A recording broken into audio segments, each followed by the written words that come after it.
اللہ لا الہ الا ہو، اللہ ہی ہے، نہیں ہے معبود مگر وہی ہے اللہ۔ سورت میں عبادت مخلصہ دعویٰ تھا، اور سورت میں اللہ کی توحید اور اس کا اعلان 4 جگہ ہے۔ 2 جگہ گزر گئی، یا ایھا الناس اعبدوا ربکم الذی خلقکم وَإِلَٰهُكُمْ إِلَٰهٌ وَاحِدٌ لَا إِلَٰهَ إِلَّا هُوَ الرَّحْمَٰنُ الرَّحِيمُ۔ تیسری جگہ گئی، اللہ لا الہ الا ہو، اللہ ہی ہے، نہیں ہے کوئی شریک اس کا مگر وہی، الحی القیوم، زندہ ہے زندہ رہے گا، القیوم وہ قائم دائم ہے۔ علماء کہتے ہیں اس میں تعدی بھی ہے، زندگی دینے والا بھی وہ ہے اور قائم رکھنے والا بھی وہی ہے۔ لا تاخذہ سنۃ ولا نوم، نہ آتی ہے اس کو اونگ اور نہ نیند۔ نیند سے پہلے جو آدمی جھومتا ہے اونگ کہتے ہیں اس کو، اونگ جھوٹاوال۔ اللہ تعالیٰ کو کوئی اونگ بھی نہیں آتی اور نیند بھی نہیں۔ کہتے ایک خاتون نے کہا تھا کہ میرے ہاتھ میں چرخا ہے، وہ جو سود کھاتی ہے، بعض اوقات مجھے نیند آ جاتی ہے وہ رک جاتا ہے، اور کئی ایسا نہ کہ رب العالمین کو نیند آئے یا اونگ آئے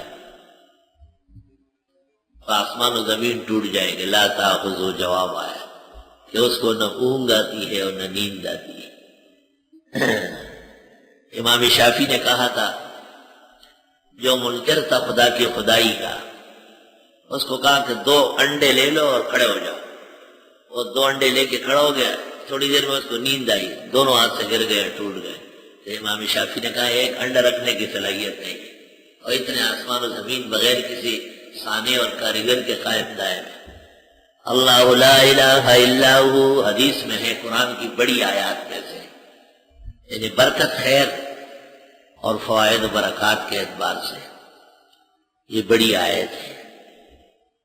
اللہ ہو ایک، ہو 2، الحی 3، القیوم 4، لا تاخذہ کی ضمیر وہی راجع ہے 5، لہو 6، عندہ 7، باذنہ 8، یعلم میں ضمیر 9، من علمہ 10، شاء 11، کرسیہ میں ضمیر وہی راجع ہے 12، ولا یعودہ 13، وہوا 14، 15، 16، العلی العظیم 16 یا 18 مقام پر اللہ تعالیٰ اس میں مذکور ہے، ظاہراً اور مضمراً۔ یاد رکھ، فاتحہ میں 10 جگہ ہے، یہاں پر 16 یا 18 مقامات بن رہے ہیں۔ اس لیے یہ آیت جب پڑھی جائے جنات بھاگ جاتے ہیں، اور اس میں بڑی تفصیلی واقعات ہیں۔ فرض نماز کے بعد بھی اس کے پڑھنے کی ترغیب آئی ہے۔ کہتے ہیں نزع آسان ہوگا، موت عزت کی آئے گی، جن اور شیطان کے شر سے بچے گا۔ لیکن فرض نماز کے بعد جب سنت موقدہ ہے، اس کے لیے جگہ بدلتے ہوئے آیت الکرسی پڑھی جائے، جیسے یہاں سے میں دفتر جاتا ہوں سامنے تقریباً 4-5 دفعہ ہو جاتا ہے۔ آپ جب جگہ بدلتے ہیں بیٹھ کے نہیں پڑھنا ہے، یہ حمق ہے، فقہ کی خلاف ورزی ہے، کیونکہ آپ کے ذمہ سنت موقدہ باقی ہے۔ یہ بھی بڑا اہم مہم مرحلہ ہے کہ جن نمازوں کے بعد سنن موقدات ہیں وہ پہلے پڑھنے ہیں اور یہ اورات بعد میں ہے۔ بعض جگہ دیکھنے میں آتا ہے کہ جن کو ہم اور آپ عالم سمجھتے ہیں یا ہمارے مذہب کے موجودہ زمانے میں بڑے، وہی بیٹھے رہتے ہیں۔ ممکن ہے بیمار ہو، ممکن ہے مسافر ہو، ان کے ذمہ سنت نہ ہو، بہت ممکن ہے اور کوئی معاملہ ہو، فقہ کسی کے لیے نہیں بدلیں گے۔ مفتی محمود کی تقریر تھی سجاول میں، کسی نے مسئلہ پوچھا کیا سندھ کے گھوٹوں میں جمعہ پڑھنا جائز؟ مفتی صاحب نے کہا ناجائز۔ تو ایک عالم نے ان کو کہا یہاں سندھ کے بڑے عالم مخدوم ہاشم کٹوی گزرے ہیں، انہوں نے اس موضوع پر فتویٰ جاری کیا ہے کہ ہر جگہ جمعہ جائز ہے۔ تو مفتی محمود کو ایسے عام مولوی تھوڑا ہی تھے، اس نے کہا مخدوم ہاشم ٹٹوی میرے محترم تھے اور آپ کے بھی، مگر امام ابو حنیفہ کے مقلد تھے، ان کو کوئی حق نہیں تھا امام کے خلاف فتویٰ لکھنے کا۔ میں اب بھی کہتا ہوں آپ کے اسٹیج سے کہ مخدوم کا فتویٰ غلط ہے، اور کوٹوں کے اندر اور چھوٹی چھوٹی جگہوں میں جمعے نہیں پڑھاتا، اور ہم سب فکر میں امام اعظم کے پابند ہیں۔ ایک بڑے استاذ کو دیکھتا تھا کہ وہ فرض پڑھ کر بیٹھے رہتے تھے، پھر جب جی چاہتا تھا اٹھ کر کے سنتیں پڑھتے تھے۔ وہی دن کے روان کڑا ہے، ہنگلیاں روان کڑا ہے، عوامی نشی روان کڑا ہے، کوئی کی نہ روانی بھی ہوئی۔ ایک دن سفر میں ہم اکٹھے ہو گئے، میں نے کہا کافی دنوں سے ایک بات سوچ رہا ہوں کہ آپ فرض پڑھ کر کے بیٹھے رہتے پھر اٹھ کر سنت پڑھ گئے، یہ جو اوراد ہے آیت الکرسی یا 33 33 34، یہ بھی اتنا ہی موقع ہے جتنا فرض ظہر کے بعد 2 رکعت اور مغرب کے 3 کے بعد 2، عشاء کے 4 کے بعد 2، یہ بھی اتنا ہی موقع ہے؟ انہوں نے کہا کہ نہیں، موقع تو نہیں ہے۔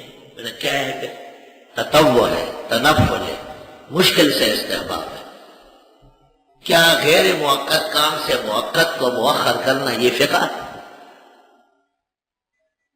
مجھے کہا ہے کہ بہرحال کچھ گنجائش سے نکلتی ہے، اور بعض بڑوں نے بھی لکھا ہے۔ میں نے کہا اس بڑے کا نام شاہ ولی اللہ ہے، اور اس کتاب کا نام حجت اللہ ہے، اور اس کی دوسری جلد اور صفحہ 19 ہے۔ ٹھیک ہے، انہوں نے کہا۔ میں نے کہا یہ حضرت مولانا انور شاہ نے کیا کہا کہ شاہ ولی اللہ کی فقہ کا اعتبار نہیں، یہ ناراضگی دے گئی۔ تو حدیث کے بلند عالم ہے، فقہ کا اعتبار نہیں۔ اور میں نے کہا یہ حضرت بن نوری آپ اور ہم سے تو زیادہ اچھے بڑے عالم تھے، وہ لکھتے ہیں وَعَدَمُ ارتفاع الشیخ بما قال شاہ ولی اللہ، شیخ ناراض تھا شاہ ولی اللہ۔ یہ کیا فضول بات ہے؟ بیٹھے رہے، پھر جب جی چاہے اٹھ کر کے سنت پڑھتے۔ محقق علی الاطلاق ابن الحمام شارح ہدایہ فتح القدیر میں لکھتے ہیں صفحہ 112، باب النوافل کے صفحہ 112، کہ جو لوگ فرضوں کے بعد بیٹھ کر وظیفے پڑھتے ہیں اور پھر اٹھ کر سنت پڑھتے ہیں، 2 قول ہیں۔ ایک قول یہ کہ سنت فوت ہو گئی، اب نفل پڑھے گا، تو پتہ چلا کہ یہ عمل جو بیٹھ کر یہ خلاف سنت ہے۔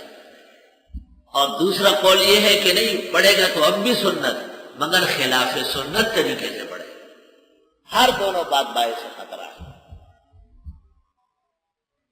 علماء دین کا صرف یہ کہنا کافی نہیں ہوتا کہ فرضوں کے بعد آیت الکرسی ہے اور بعد المکتوب اوراد وظائف ہے، یہ بات ادھوری اور باعث فتنہ ہے۔